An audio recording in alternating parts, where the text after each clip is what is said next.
Hello to everyone, my guest is Luis Palomino, MMA BKFC fighter. So please, Luis, can you give us a brief introduction, talk a bit on your titles, achievements, and so on? I'm Luis Palomino, better known as Baboon. Everybody knows me for my cage name. I've been fighting MMA professional for going on 14 years now, and I've accomplished 4 world titles in 2 different weight divisions, 145, 155. And now I just finished making my debut in BKFC, and it looks like I'll be finishing the rest of my fighting years in the bare knuckle scene. Oh, it's awesome. When did you start training MMA in the first place? I started late. I started at the age of 26. Yeah, I'm Very, very 39 well. now, so yeah, I started very late. And when I started, there was no amateur fights out in Florida, and there wasn't even 145 weight class. It was like everything was about 170, 155, and I was a little under 170, but I started fighting at 170 pounds. It's awesome. So you're a very entertaining guy, got to say. Capoeira and BJJ, this is pretty much very rare combination and very, very entertaining to look. So what do you think on that? Hey, I try to mix it up, in my MMA career, I try to put, like everybody else does, mixed martial arts. Everybody puts everything together. I did boxing in California when I was younger. Then I got into capoeira here in Miami. 13 years, certified professor. I know how to speak Portuguese and jiu-jitsu. 12 years, and MMA as a whole, like the last 13 years. So it's just a mixture of everything, putting it together, having fun with it. Yeah. What is your nickname actually meaning? How did you get your nickname? Baboon Yes. is the monkey. Yes? See the monkey? Yeah, So absolutely. the baboon, that tattoo right here was the logo to my capoeira group, and I was named after the logo because I was like the very first one there. It's awesome. So, Mhm. your tattoos, can you describe the meaning of your tattoos? You showed this one. I guess you have more tattoos, I believe, right? Yeah, yeah, I have tribals, but Yeah? they're all Polynesian lines. They're all warrior lines. It goes down to the chest and to my back. Yeah. So these are warrior lines, right? Yeah, all warrior lines. Uh, Very, very awesome, got to say. Very unique combination. What is your favorite strike and favorite submission? Favorite strike, I would say flying knees. I love my flying knees. Um, Favorite submission, Japanese necktie. One of my favorites. It's awesome. Japanese necktie is one of the pretty much hardest submissions to perform. Yeah, Can you talk yeah. a bit on your celebration and entrance while you were in MMA? You know, your celebration was pretty much unique. I only saw it with when Marcus Lelo Aurelio was celebrating his victories. They're celebrating what you mean after the fight? Yes, after, yes. Oh, after the bare knuckle fight. No, no, I'm asking after MMA fight. You can also describe after bare knuckle. Oh, okay, after. Oh, okay, okay, okay. I know what you're talking about. Yeah. Um, since the beginning, I like because I come from capoeira roots. I like to do a little capoeira, depending if I'm not hurt. Then I start doing some capoeira show stuff. And I think it's in the beginning I started doing it because I came from a strong background of capoeira, but at the same time, it's like an image that stays in the people. And people remember, like, oh man, did you see the guy that was doing this and that? And the hair. So I used to color my hair in the beginning too. So I would do things that would keep me in the mind of people. People will keep asking to watch me again, and I've always been a big ticket seller because of things like that. Making sure that it's a performance, it's a show for the crowd. So hair color changes were actually made to attract more fans, right? Yes. This is very smart idea. So what can you say about your MMA debut, your first MMA fight? First MMA fight, I went to fight a guy that was 3-0. I forgot his name. I know Luis Um, Pilan. who? Luis Pilan.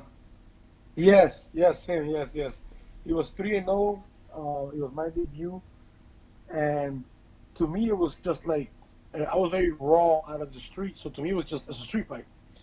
I didn't have no sparring partners, no wrestling. I did jiu-jitsu for 6 months before I did my debut. So I went straight from street capoeira to jiu-jitsu 6 months, debut professional at 170. And good thing I knocked him out because a minute 23 seconds more knockout, and I was dead tired. I was out of gas. Good thing that we didn't go any longer than that because I didn't know. I had to learn everything the hard way. I didn't know what it was to prepare for a fight. 5 minutes and 3 rounds and stuff like that. I didn't know anything like that. So I had to learn everything hardcore. Looking back at your first few matches, who was the toughest opponent you met before you joined Bellator? Who was the toughest opponent you met?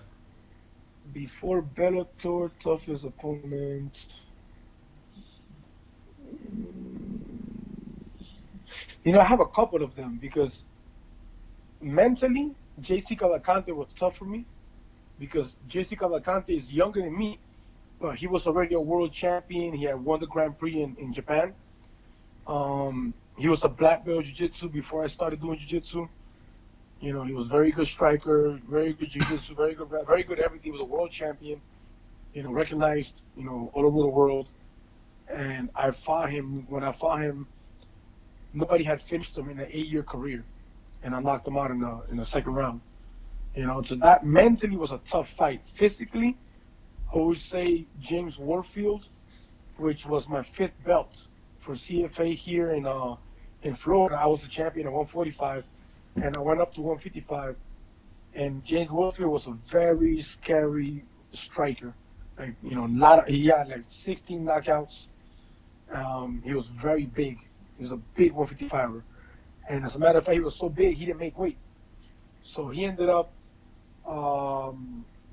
coming in about 3 or 4 pounds heavy. And the state commission, the Florida State Commission, the boxing commission for Florida, they canceled the title fight and they made it a regular fight because he didn't make weight. I made weight. I was 154. He was 158, 159, and no title fight because of him. But I still beat him. So I should have 5 world titles. I beat the heavier guy. I showed up on weight, and I got punished for no reason. They didn't give me my belt. So I think physically it was all 5 rounds with him. It was a tough fight, but I won the decision. How did your first Bellator fight versus Esteban Payan go? That fight, is funny. I've never been asked this question. We were supposed to run over Esteban. My worry or my coach's worry was not Esteban or any of the other guys except for Pat Curran. Pat Curran was the one and he ended up winning. Was the only one that we were like, okay, we got to get ready for this guy properly. But we were supposed to run over, Esteban. 2 things happened for this fight. First, it's the first time I ever go down to 145. I don't know nothing about weight cutting. I was fighting 155. This is the first time that I said, okay, now I'm gonna cut weight. I had no idea how to cut weight. I remember doing 16 pounds the very last 2 days. So I was very depleted. That was 1. And for 2, I had just separated from my ex-wife. So my ex-wife was using my son like a weapon. You're not going to see your son, and, the whole fight thing. And just in my head, in the very last 2 weeks of the fight, right before the fight. So I was mentally and physically not there, and we ended up losing a split decision. And I got poked 3 times in the eye. No point was taken away from him. I had blood. I still up to today have damage on the side of my eye from that fight. Yeah, I understand you. I also noticed that you battled Jorge Masvidal to a split decision loss, so this is a big respect, man. Jorge Masvidal is a hell of a fighter. Yes. Another guy that didn't make weight. I fought. Masvidal was overseas. He was fighting in Japan as well. And, Masvidal's from 305, from Miami. So am I. In that time, my name was getting loud in Miami. And he was destined to go to UFC back then, before he went to Strikeforce. And he wanted to do a fight at home before signing for UFC. That's what I heard. And Glenn Rice and Tito, which was a promoter and owner of G-Force, the show, they met him in the club and they mentioned my name. And, he said, how Masvidal is. He was, oh, man, this guy's nothing, blah, blah, blah. So I said, okay, well, will you fight him then? Like, well, yeah, there's nothing. And they made that fight happen. We fought at the AAA arena. Masvidal came in 8 pounds heavy and didn't want to lose the weight. So not only was I like 154, 153, I wasn't heavy. I'm a very small 155er. He comes in 8 pounds, not 2, 3, 4, 8 pounds heavy. So when he came in 8 pounds heavy, the boxing commission don't allow that many pounds. So the fight was going to get canceled.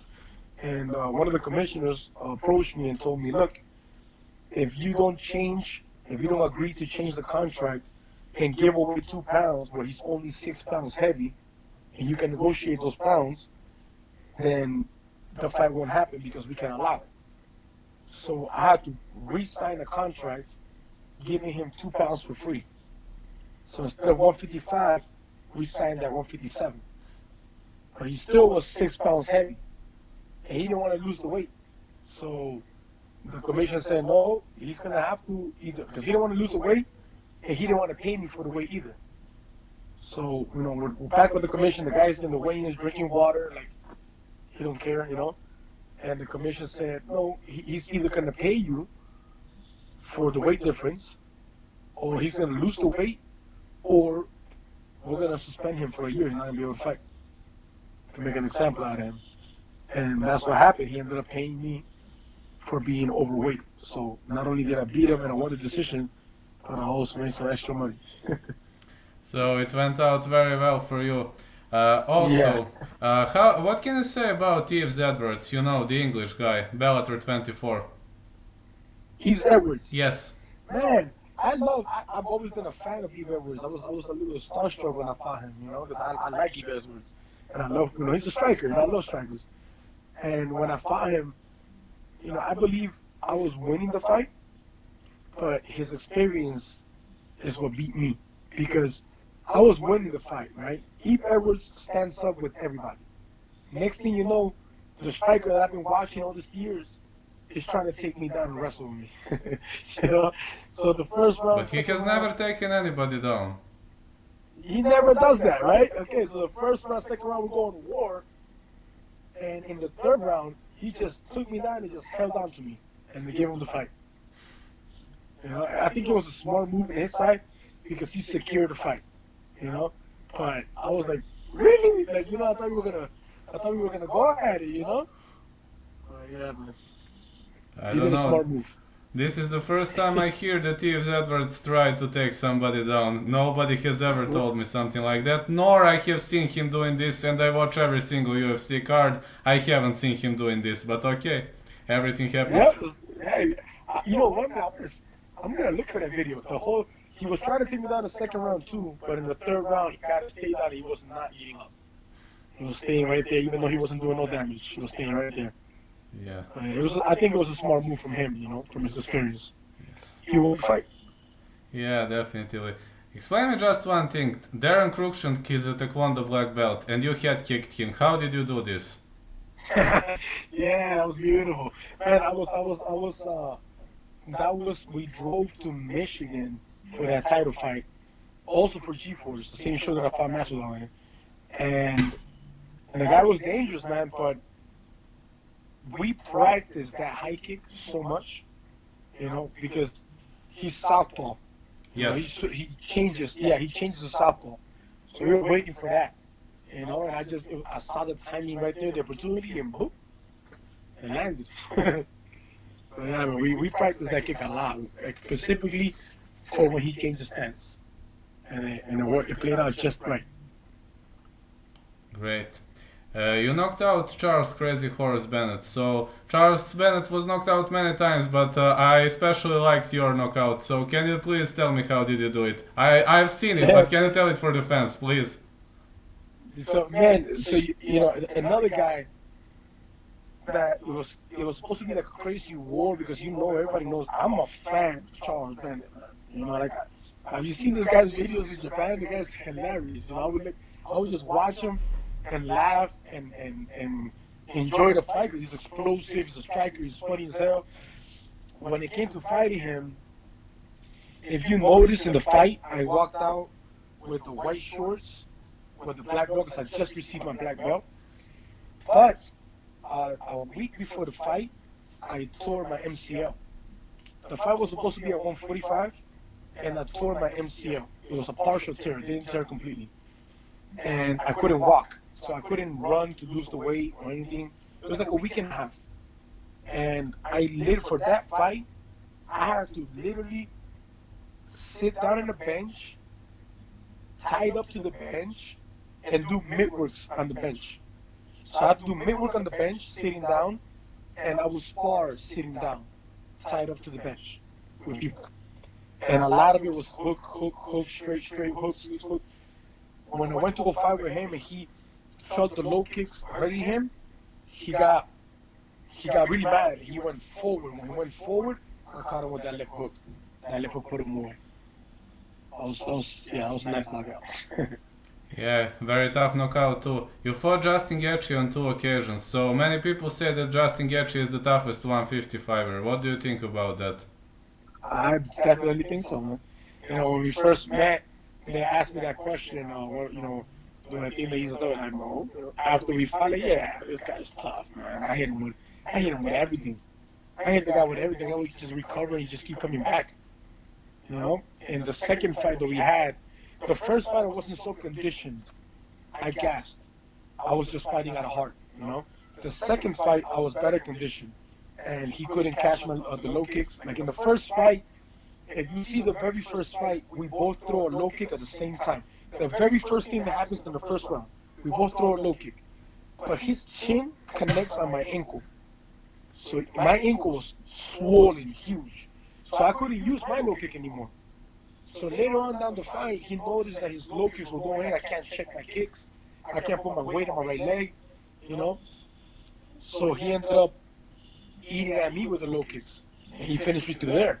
In the second fight, I was good, better condition, and in shape, moving, and I had him hurt a couple of times. I had him hurt, but he didn't. If you look at the knockdown, he didn't even look. He literally covers up and just throws an overhand and lands it. And my mistake was that I repeated the same combination over and over again. Because I get a little overconfident when I'm trading punches, and I stayed in the pocket, and I threw like 1, 2, 3, 4, 1, 2, 3, 4, and 3 times. And the third time he caught me. And I wasn't out. I've never been knocked out where I don't remember or I'm lights out, but that was the first time I've ever been dropped like that. And then the fight got stopped. I was awake, but I was good, but they stopped it right away. Then again, his hometown, his city, it was the moment to stop the fight, I guess.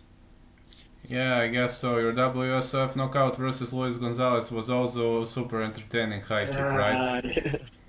That one, we know this guy's a wrestler, We prepared that the lead leg high kick. We trained the knee going first before the kick, because all this guy's gonna do is shoot in and shoot in and shoot in for a takedown. See, Gaethje mixes it up. He'll take you down once in a while if he feels like it.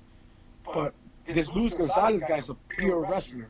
So we knew that all he was gonna do is go for a takedown, go for a takedown, go for a shoot, go for a shoot. So we prepared the left high kick to go knee first, so that if I don't land the kick, possibly he runs into the knee. And that's exactly what happened. He ran right into the knee. I didn't even have to extend my leg. That was the one that gave me the title shot. Yeah, this was one of the most difficult knockouts too, because it's very, very hard to hit a guy who shoots in. It's very, very hard to cut him. So yes. When it comes to your ACB fights, many people say that there is a big difference between Western-based promotions and ACB. So who was the toughest ACB opponent, and what is the difference between these two promotions? Toughest ACB opponent, Yusuf Raisov. He was very competitive.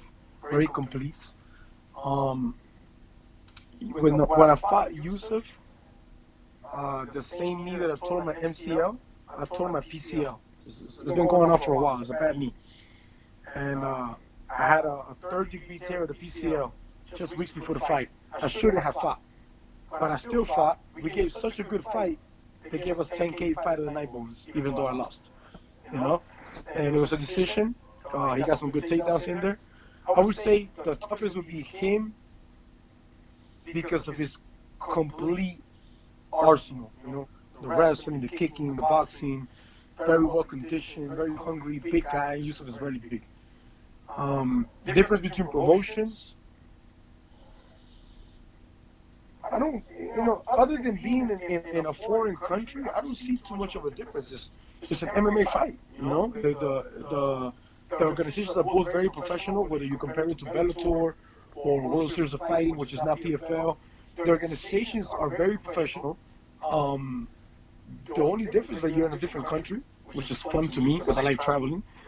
And the language barrier sometimes, but they always have a translator. The rules are the same. You know, the platforms are like pretty much the same because it's big shows. You know, ACB now called ACA is a really big organization, really nice organization. You know? I don't, as far as promotion differences, other than some language and some traveling, I don't see a difference. It's awesome. How did your last MMA match go? Last MMA match was in Chile. I should have never fought that fight. Um, Long story short, it was a very underpaid card, very underpaid fight. It was more like if I was doing a favor to somebody to show up over there, and I didn't really train for the fight. Like, I barely trained. I wasn't in shape. I even did a catch weight that I never do, you know, and and I ended up fighting this tall, lanky guy. Lost the decision, very similar to Eve's Edwards fight, where the guy just takes me down and holds me down in the last round, and give it to the home guy. And they gave it to him. I wasn't hurt at all. The guy was all messed up. I wasn't hurt at all. And there's a lot of argument that I didn't lose that fight, but hey, never leave it to the judge's decision. And I wouldn't even claim, oh, I got robbed. I wouldn't claim that because to begin with, I didn't train like when I fight in ACB or when I fought for Bellator or World Series of Fighting. I didn't train a quarter of what I train when I get ready for a real fight. Like right now, my bare knuckle FC debut, I trained my ass off, and you see the results. But for that last MMA fight that I had, it was a very dark time for me, in my life, personal life. Separation from my ex fiance, my mom, my ex, um, my ex-wife's taking my son away from me. Again, even at this older age, all of those things were like in my head. My head was not there. I was not even. I didn't train. I wasn't really thinking about fighting. I was thinking more about my life. It was a very bad choice for me. And it doesn't mean that I will not fight in MMA again. I had these knee issues that they limit me. So that when I most of the fights that I'm doing over there in Russia or anywhere that I go in MMA is like I'm boxing MMA fighters. Because I can't kick like I want to kick. I can't wrestle like I want to wrestle. Like it's different. So the bare knuckle just makes more sense for me right now. Now, if I was to get a call for a real fight, like a real, like a good pay and a good fight, a good name, and a good organization, I'll definitely take it. It just depends on getting paid what you deserve. Because MMA, man, it's really hard. It's really hard to get ready for a fight, and if you have to work and pay bills and stuff like that, you have to be able to focus 100% in MMA. It's a lot of hours. You're doing wrestling, you're doing grappling, you're doing jiu-jitsu, you're doing your kickboxing, your boxing, you're doing the conditioning, strength and conditioning, the running, the swimming. It's full time. So if you're not getting paid properly, it's very hard for a person to do his job right. And I think that's kind of like what I faced with that last fight. Yeah. So that's the reason why I transitioned to bare knuckle fighting championship, right? Yeah, the major one reason is because I love boxing, and boxing was my first love, and I've always wanted to do a debut in pro boxing. But I'm 39. It's very. I've tried before the bare knuckle. Let's see, we got like 5 offers from pro boxers that were like 10-0, 15-0, 20-0, last minute calls, and we said yes. And then they would look me up and they would say no, because what do they have to win against a 39-year-old man that has 0-0 boxing, but he can actually box? Like they see my videos, they see that I have knockout power, and they're like, shit, if I lose to this guy, it's a lose for them. For a guy that's building his record 10-0, 15-0, 20-0, it's a lose for them. So I understand. So when bare knuckle came through, good pay, and you can't take me down anymore or hold me down. Most of my fights, the decisions that I've lost, is people take me down, and all they need to do is whisper in my ear and say, "Please don't hit me no more," because that's what it feels like. It's like because they don't even risk losing the position when they're on top of me to hit me. They don't even hit me because they don't want to lose the position. Because if they start swinging at me, I'm gonna have a better chance to get up and get back to my feet. And now they gotta face me standing up again. But they don't want that. So bare knuckle, there's none of that. We can clinch a little bit and keep swinging, but there's no more wrestling and grappling. It's just punching now. Made a lot of sense for me. So about your fight against Elvin Leon Brito, I got to say there were a lot of level changes. There were even spinning hooks. I only saw it from Raymond Daniels in a Bellator fight. So according to Bare Knuckle Fighting Championship, to be honest, I didn't know spinning hooks are allowed, but it's great. It's great. I enjoyed this fight a lot. Who you saw doing it in Bellator? Who did it? Raymond Daniels did it. You remember when he was doing 720 and then this. You remember when he was spinning. Look at the video. There is the video. I'm gonna look for it. I've been doing that same hook for like 10 years in the gym. I never thrown there in a fight because in wrestling, in MMA, my in my head is like if I spin and they just go under and take me down. But for boxing, you can't take me down. So like in sparring in my gym, I've been doing it for 10 years, maybe more. I have video, maybe longer, but I never did it in a fight. So in this place, I was like, I can do this here because it's not a back fist, so it's legal. All I'm doing is spinning, but I'm hitting you with the hook. If I was doing with the back fist, that's illegal. And in boxing, I think in boxing you can't give your back, so you still can't do it. But in bare knuckle it's different, man. You can grab somebody by the head in dirty box, so you can do a spinning hook. Yeah, I know spinning. I know spinning techniques are legal in kickboxing. That's what I know. I didn't know bare knuckle allows it, so it's great to see. So you outworked Elvin Leon Brito. I mean, about the scorecards, you won. You won. You were a better fighter. What do you think? Yeah. We believe we won every single round from start to finish.